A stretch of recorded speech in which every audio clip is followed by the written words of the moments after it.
Hello everybody, welcome back to my YouTube channel লগতে Facebook পেজলৈ আপোনালোক সকলোকে পুনৰবাৰ স্বাগতম জনাইছো গাইস আজি আহি উপস্থিত হৈছো আমাৰ বিদ্যালয় অৰ্থাৎ মাকুম শংকৰদেৱ শিশু বিদ্যা নিকেতন গাইস আহিবলগীয়া 28-29 ডিসেম্বৰ 2023 বৰ্ষ আমাৰ বিদ্যালয়ত ৰূপালী জয়ন্তী উদযাপন কৰা হ'ব গতিকে কেনেকুৱা ধৰণৰ পদক্ষেপ কি লোৱা হৈছে এই বিষয়ে আমাৰ শিক্ষাগুৰুসকলৰ পৰা জ্যেষ্ঠসকলৰ পৰা জানিব চেষ্টা কৰিম গতিকে দেৰি নকৰি আহক ভিডিঅ'টো আৰম্ভ কৰোঁ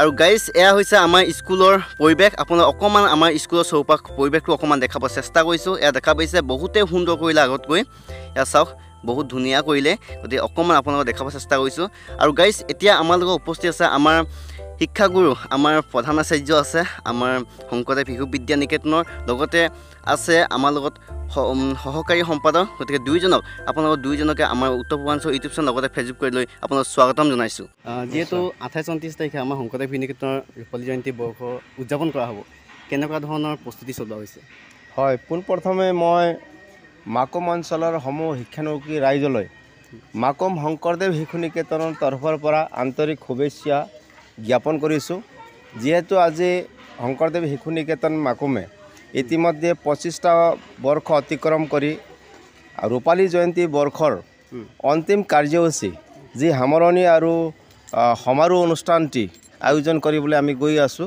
ডিচেম্বৰ মাহৰ 28 আৰু 29 ডিচেম্বৰ 2023 গতিকে ইতিমধ্যে নিশ্চয় আপোনালোকে পদাৰ্পণ কৰি গম পাইছে যে আমাৰ খুব যুদ্ধ প্ৰস্তুতিৰে এই অনুষ্ঠানটি সাফল্যমণ্ডিত কৰিবৰ বাবে উদযাপন সমিতি আমাৰ পৰিচালনা সমিতি প্ৰাক্তন ছাত্ৰ অভিভাৱকবৃন্দ আৰু শুভাকাংক্ষী ৰাইজ একত্ৰিত হৈ হাতে কামে লাগি আছে আৰু ইতিমধ্যে আমাৰ বহুতখিনি কাম আগুৱাই গৈছে তথাপিও এতিয়া খুব সময় সমাগত হৈছে গতিকে আমি যুদ্ধ প্ৰস্তুতিৰে কামখিনি আগবঢ়াই নিছোঁ যাতে আমাৰ 28 আৰু 29 ডিচেম্বৰৰ এই কাৰ্যসূচীটি সুন্দৰভাৱে সাফল্যমণ্ডিত হয় তাৰ বাবে আমি প্ৰস্তুতিৰে কাম আগবঢ়াই লৈ আছোঁ হয় স্যাৰ হেদিনাখনৰ কাৰ্যসূচী কেনেকুৱা ধৰণৰ লোৱা হৈছে কি লোৱা হৈছে হয় 28 আৰু এই 29 ডিচেম্বৰৰ যি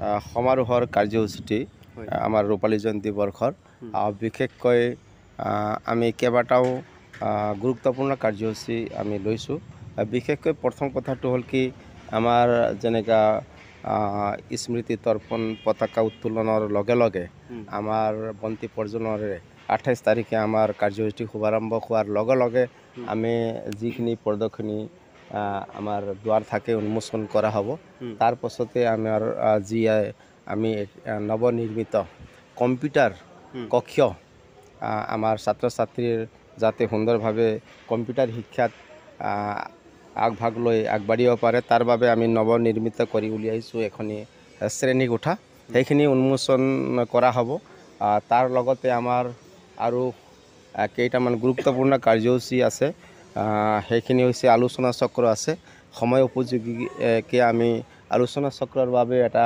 ব্যৱস্থা ৰাখিছোঁ আমাৰ শিক্ষাবিদ আমন্ত্ৰণ কৰি অনা হ'ব উক্ত আলোচনা চক্ৰত মই আহ্বান জনাওঁ আমাৰ মাকুম অঞ্চলৰ যিমান শিক্ষা অনুষ্ঠান আছে সমূহ ছাত্ৰ ছাত্ৰীও এই আলোচনা চক্ৰত অংশগ্ৰহণ কৰি এই আলোচনা চক্ৰটো সাফল্যমণ্ডিত কৰে আৰু মূল বিষয়টো হৈছে আলোচনা চক্ৰৰ মূল বিষয়বস্তুটো হৈছে ৰাষ্ট্ৰীয় শিক্ষা নীতি 2020ৰ ওপৰত দিয়া হৈছে যিহেতু আমি নতুন ছাত্ৰ ছাত্ৰীসকলে এই বিষয়ত অৱগত হোৱা অতিকৈ প্ৰয়োজন আছে তাৰ লগতে আমি শিক্ষক সমাজেও এই বিষয়টো জনাটো অতি জৰুৰী আছে সেইকাৰণে সময় উপযোগী হোৱাকৈ আলোচনা চক্ৰ ৰখা হৈছে তাৰ পিছতে আমাৰ স্মৃতি গ্ৰন্থ উন্মোচনৰ কথা আছে 12ৰহণীয়া সাংস্কৃতিক শোভাযাত্ৰা হ'ব তাৰ লগতে আমাৰ মুকলি সভা বিভিন্ন আমাৰ শিক্ষাবিদৰ লগত আমাৰ জ্যেষ্ঠ বিষয়া আছে শিশু সমিতিৰ অধিকাৰীবৃন্দ বিদ্যাভাৰতীৰ আমাৰ অধিকাৰীবৃন্দ আহি পদাৰ্পণ কৰিব গতিকে আমাৰ মুকলি সভাখনো খুব সুন্দৰভাৱে আয়োজন কৰাৰ প্ৰস্তুতি চলাইছোঁ তাৰ লগতে আমাৰ যি ৰাতিৰ সাংস্কৃতিক অনুষ্ঠান হ'ব প্ৰথম দিনাও আমাৰ সাংস্কৃতিক সন্ধিয়াটোক সুৰৰ সন্ধিয়া দিয়া হৈছে সেই নামটো 28 তাৰিখে 29 তাৰিখে আমাৰ সামৰণি যি অনুষ্ঠানৰ সাংস্কৃতিক সন্ধিয়া তাত আমি আমন্ত্ৰিত শিল্পীৰ দ্বাৰাও আমি আমন্ত্ৰণ কৰি সাংস্কৃতিক সন্ধিয়াটি সুন্দৰভাৱে সাফল্যমণ্ডিত কৰিবৰ কাৰণে আমি ব্যৱস্থা কৰিছোঁ। এনেধৰণে বিভিন্ন কাৰ্যসূচী। সাংস্কৃতিক সন্ধিয়া কাক নিমন্ত্ৰণ কৰিছে এবাৰ কৈ দিব নেকি? একচুৱেলি সাংস্কৃতিক সন্ধিয়াত চাওক, আমাৰ যিহেতু প্ৰাক্তন ছাত্ৰ ভাৰতীৰ তেওঁলোকে উৎসাহিত হৈ তেওঁলোকে অৱশ্যে এই ক্ষেত্ৰত আগভাগ লৈ আমাৰ অসমৰ জনপ্ৰিয় কণ্ঠশিল্পী আমাৰ ভাস্কৰ আপচুৱেলক আমন্ত্ৰণ কৰিছে। ছাৰ, যিহেতু মাকুম অঞ্চল ইমান ডাঙৰ এটা অঞ্চলৰ পৰা আপোনালোকৰ এই অনুষ্ঠান প্ৰতিষ্ঠানত কিবা সঁহাৰি পাইছে নেকি? নিশ্চয় আমি চক মাকুম অঞ্চলৰ বিভিন্ন অনুষ্ঠান প্ৰতিষ্ঠান তাৰ লগতে সহযোগী দল সংগঠনো আছে। তেওঁলোকৰ পৰা ইতিমধ্যে আমি বিভিন্ন সময়তে আলোচনাত বহিছিলোঁ আৰু তেওঁলোকে বিশেষভাৱে বহুতো ক্ষেত্ৰতে আমাক সহায় সহযোগিতা আগবঢ়াইছে। মই এই আমাৰ বিভিন্ন সহযোগী দল সংগঠন হওক বা অনুষ্ঠান প্ৰতিষ্ঠানৰ পৰা যি সঁহাৰি পাইছোঁ নথৈ সুখী হৈছোঁ। আৰু তেওঁলোকৰ ওচৰলৈ আমাৰ ছাত্ৰসকল, প্ৰাক্তন ছাত্ৰ আচাৰ্যসকলো সমাগত হৈ তেওঁলোক ওচৰলৈ গৈছিলে, নিশ্চয় সঁহাৰি পাইছোঁ। গতিকে এটাই আমাৰ সহযোগী দল সংগঠনক আৰু আমাৰ অনুষ্ঠান প্ৰতিষ্ঠানসমূহক মই আন্তৰিক ধন্যবাদ জ্ঞাপন কৰিব বিচাৰিছোঁ যে তেওঁলোকে নিশ্চয়কৈ আমাক সঁহাৰি আগবঢ়াইছে। ধন্যবাদ। আৰু আপোনাকো ইমানখিনি সময় দিয়াৰ পৰা আমাৰ চেনেলৰ পৰা বহুত বহুত ধন্যবাদ জ্ঞাপন কৰিছোঁ। ছাৰ, আপোনাকো পোনপ্ৰথমবাৰৰ কাৰণে আমাৰ চেনেলত আপোনাক স্বাগতম জনাইছোঁ। ছাৰ, যিহেতু আপুনি সহকাৰী সম্পাদক হিচাপে 28-29 তাৰিখে যিহেতু আমাৰ ৰূপালী জয়ন্তী বৰ্ষ উদযাপন কৰা হ'ব, কেনেকুৱা ধৰণৰ কি প্ৰচেছ আছে আপোনাৰ তৰফৰ পৰা অকণমান জানিব বিচাৰিছোঁ। ধন্যবাদ তোমালোকে ইয়াত অহাৰ কাৰণে। আমি যিহেতু মাকুমৰ এটা সামাজিক শিক্ষানুষ্ঠান শংকৰদেৱ শিশু নিকেতন সকলোৱে জানে, গতিকে ইয়াত আমি সকলোৰে সহযোগিতা বিচাৰিছোঁ। যিহেতু আমাৰ নিকেতনখনি ইতিমধ্যে 25 বছৰ পূৰ্ণ হৈছে, এই উপলক্ষে আমি ৰূপালী জয়ন্তী বৰ্ষ অতি উলহ মালহেৰে অনুষ্ঠিত কৰিবলৈ গৈ আছোঁ। এই ক্ষেত্ৰত আমি মাকুমৰ স্থানীয় যি দল সংগঠন আছে বা ৰাইজ আছে, বিদ্যা নিকেতনৰ যিসকল অভিভাৱক আছে, অভিভাৱিকা আছে, প্ৰাক্তন ছাত্ৰ ছাত্ৰী আছে, সকলোৱে আমি সহযোগিতা পাইছোঁ। আৰু আমাৰ ৰূপালী জয়ন্তী বৰ্ষৰ যি 28 আৰু 29 তাৰিখে ডিচেম্বৰত সামৰণি অনুষ্ঠান আছে, এই অনুষ্ঠানত যাতে সকলোৰে কায়িকভাৱে, মানসিকভাৱে, আৰ্থিকভাৱে সকলোৱে যদি আমাক সহযোগিতা আগবঢ়ায় তেনেহ'লে আমি নথৈ সুখী হ'ম। আৰু এতিয়া ৰাইজ, আমাৰ স্কুলখনৰ বেক চাইডত অকণমান পৰিৱেশবোৰ দেখাব চেষ্টা কৰোঁ আৰু ওপৰৰ পৰা অকণমান দেখাব চেষ্টা কৰিম। যিহেতু পাছফালে অকণমান বিল্ডিং বান্ধিছে বোলে, গতিকে অকণমান গৈ আহোঁ ব'লক, আপোনালোকক দেখুৱাই গৈ থাকোঁ। আৰু এয়া হৈছে স্কুলখনৰ বেক চাইডে, অকণমান দেখাব চেষ্টা কৰিছোঁ ব'লক। এইফালে অকণমান দেখুৱাই দিছোঁ দেই ছোৱালীজনীক, অকণমান দেখুৱাই দিওঁ ছোৱালীখিনিক। কি খেলিছিলা এইফালে? হা,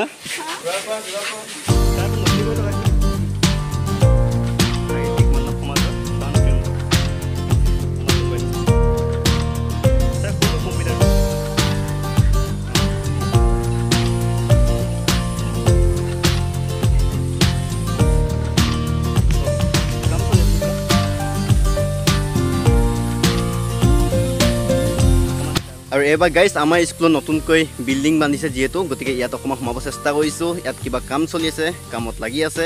আৰু ওপৰত যিহেতু কম্পিউটাৰ ক্লাছ আছে বুলি কৈছে, কম্পিউটাৰ ৰুমটো একেবাৰে চাই আহোঁ। যিহেতু আমি পঢ়োঁতে যিহেতু কম্পিউটাৰ ছাবজেক্টটো নাছিল ইলেক্ট্ৰিক হিচাপে। এইফালে হ'ল কম্পিউটাৰ ৰুম, মানে ইলেক্ট্ৰিক ছাবজেক্ট। মই পঢ়োঁতে নাছিলে, এতিয়া নতুনকৈ এড কৰিছে।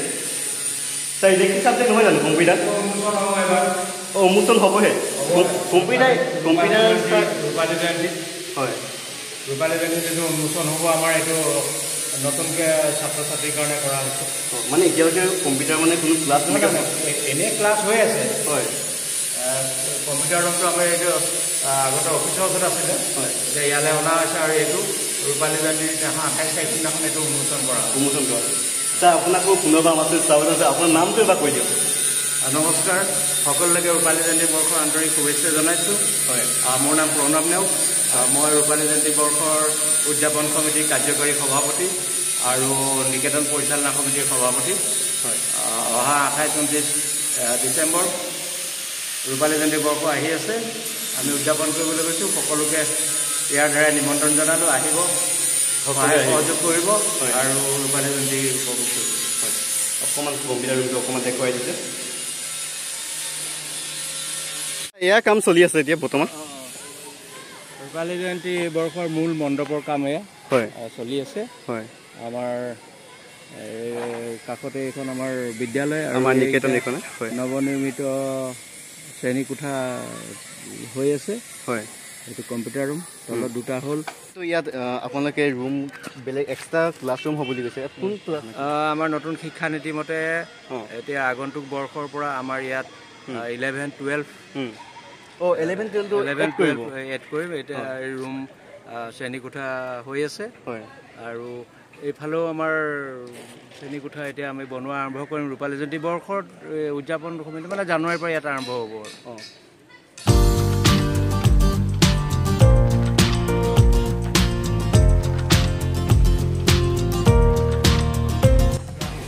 গাইজ NCC হৈ আছে NCCও আগতে আমাৰ বিদ্যালয় নাছিলে এয়া নতুনকৈ আনিছে সঁচাকৈ বহুত ভাল লাগিছে আমাৰ বিদ্যালয়খন যিহেতু ইমানখিনি আগুৱাব চেষ্টা কৰিছে নতুন বিভাগ লগতে নতুন যিটো আমাৰ বিদ্যালয়খন ডেভেলপ কৰিব চেষ্টা কৰিছে বহুত ভাল লাগিছে আমাৰ ছাত্ৰ ছাত্ৰীসকলে যিটো আমাৰ নিকেতনৰ ঘোষ আৰু শাৰীৰিক সেইখিনি প্ৰশিক্ষণ চলি আছে আমাৰ শাৰীৰিক আচাৰ্য আছে তেওঁলোকক এতিয়া এটি লঘু আহাৰ দিছে এটা আমাৰ শাৰীৰিক আচাৰ্য ওম প্ৰকাশ ৰূপালী জয়ন্তী প্ৰস্তুতিত আজি সহবজাৰ কাৰ্যক্ৰম থৈছে চবে সকলোৱে এটা লগত এটা আনন্দদায়ক এটা ভোজ কৰিব